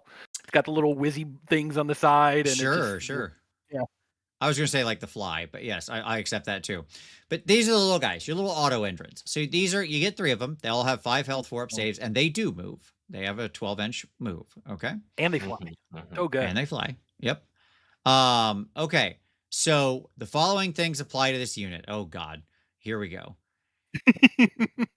This unit has a maximum control score of nothing. Of nothing. Yes. When this unit is destroyed or removed from the battlefield, it does not count as being destroyed for the purposes of other rules such as scoring battle tactics. It cannot be picked to be the target or be affected by any non-core abilities used by other friendly units unless the ability specifies Auto Endrin. Ignore this unit for the purposes of friendly and enemy battle tactics. Okay, so look, it's just 3 little things. They're there. They're basically nothing, but you can kill them. And you can put back 1 a turn in your turn. Yep. And the Navigator, a reminder, the Navigator teleports these guys around. Yeah. You Yeah. can't, but other than that, you can't buff them. You can't add plus, you can't do anything unless What just the happened? thing explicitly says auto engine. Why did that picture do that? I have no idea. I didn't click anything, but life just happened. PowerPoint's being wonky. Okay, so you got 3 engines. The Nullifier auto engine, the which lets you make a banishment roll against an enemy manifestation. You've got the Stun Cloud auto engine, which it has to be in combat, and you roll a dice for each target unit it's in combat with. If the roll is equal to or lower than the target's health characteristic, subtract 10 from the control score of that target for the rest of the turn. Then remove this unit from the battlefield. So some of these do blow themselves up. But this thing goes in, targets every unit it's in combat with. Okay. And then, like, the trick is this does have to be lower than the target's health characteristics. Yes. Yeah. And so, like, this is the opposite story to what we talked about before with the Thunderers. Yes. Right? So, like, a big mass of 1 health people can't be stunned by this, right? Because you can't roll a 0, and so Correct, they always are going to they're not going to get there any penalty. But like a monster is basically instantly always, yeah. Yeah. Half the time, right? Yeah, because you have to be Well, lower. you have to be lower, but One if to it's a four. monster of any 1, 2, significant 3, 4. health, then Oh yes, it's just- no, yeah, absolutely. it's basically thinking of the control automatic. score. I'm thinking of the control score. No. Yeah, yes. no, you're rolling against their health characteristic. characteristic, which is what's so weird and funny about this, right? Like Yeah, any yeah. monster is just auto worth 0 or whatever. 0. right? Yeah, So good. just 0. And then the thing blows itself up. And then the Grudge Blast auto engine, again, if this unit's each enemy unit in combat with it, you get to roll the silly T3 and it blows itself up and does that amount of mortal damage, and then it blows up. You have to make that sound effect every time you roll the dice, though. So 2 of these do kill themselves to do their things, but again, you can like manufacture a new one on like a 4-up or 3-up, depending on what's going on. That's the best part, Vince. That's the best part, that they blow themselves up. And what's the timing? Say it out loud for the class. It's any combat phase. Combat phase. Yep. What you can do is you can charge in your frigate and your wardens or your salvagers into what you want to hit. There's a drone nearby, and you charge that into something you don't want to countercharge you, and then it blows up, and so now they can't countercharge you, and they also can't pile in because there's nothing to pile in off of into your unit. Just amazing. Or you charge into something that wants to charge onto a point that you're holding, and then it blows up and they're stuck and they can't get onto the point. Yep. All right. In the essence of time, because I do have to go. I understand. I'm sorry. No, it's okay. Armies of Renown. We'll just talk about them at a high level.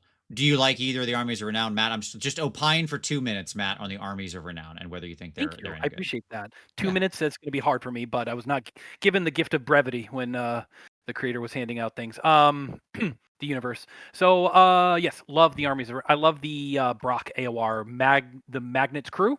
I love it. So real quickly, what it does is you don't get Sky Vessel cover, you don't get Transport Skyfarers, but units near Brock get a 5-up ward, and Brock gets a 5-up ward. So now you're talking like 12 Sky Wardens with a 3-up save and a 5-up ward. Mint. Well, it's units wholly within combat range. No. Read that again. Yeah, read that again. It's if Brock is wholly within combat range of a Sky Warden unit or a infantry unit. So as long as there's one Sky Warden wholly within 3 inches of Brock, they both get the ward. Yeah. I thought they had to be like sardines in a can, but it can be a little bit more diffuse. The unit can be spread, but he has to be near them. Yes, it's like a spoke, hub and spoke system. So so that's great. And then the piece de resistance is the fact that you can pick D3 units a turn that are near a Sky Vessel, and they just double their move characteristic. Okay, we're talking 24-inch move Sky Wardens here. It's like the end of Toy Story 1 when they're in the rocket, when they got the toy rocket on the back and he's flying through traffic. 24-inch move on these guys that can still charge, I believe, right? Is there a limitation on that? I don't have it in front of me. I've only briefly looked at it.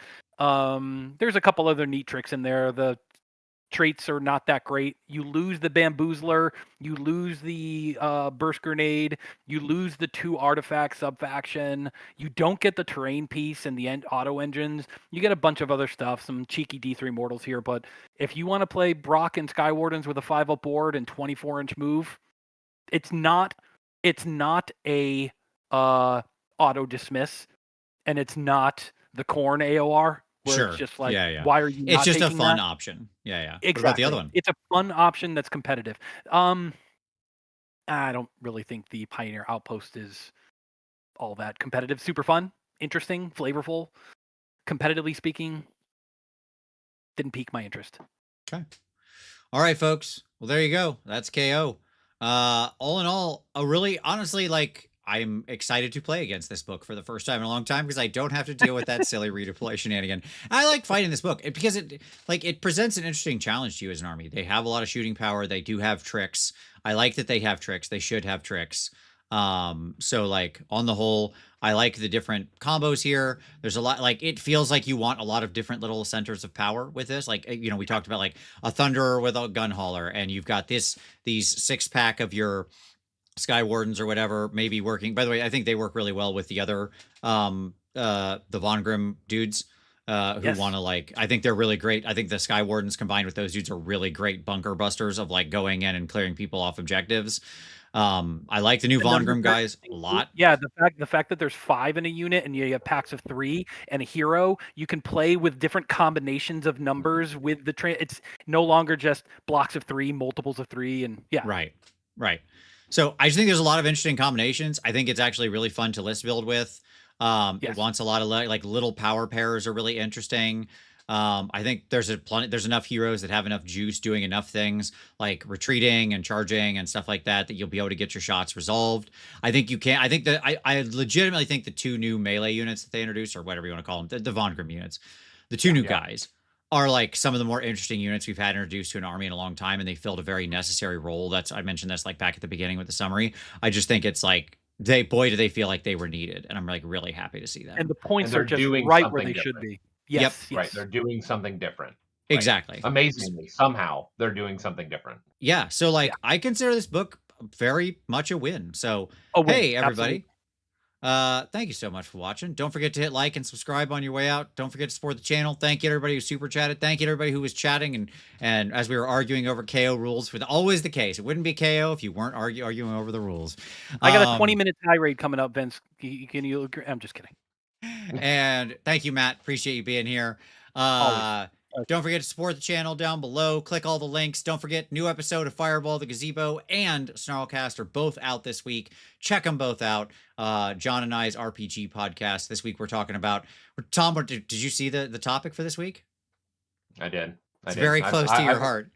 I thought of you a lot while recording the show. It's about fantasy races and like why some people just don't like having fun. Like Tom. Yeah. Like I just like as I've watched it, I've listened to it already. I watched it, and I'm like you're trotting out your thing, and I was like, no, I agree with John, right? Like you're wrong, Vince. I am a grognard who only thinks that what was printed in a 1978 book by a random person was correct, and that any other fantasy thing, regardless of its historical paradigms or analogies, are completely pointless. Yes, I understand. I know you like to play weirdos. That's fine. I do. At any rate, thank you, Matt. Thank you, Tom. Check out those other podcasts. Check everything out down below. Everybody, have a great rest of your Wednesday. And as always, we'll see you next Wednesday. Bye, everybody.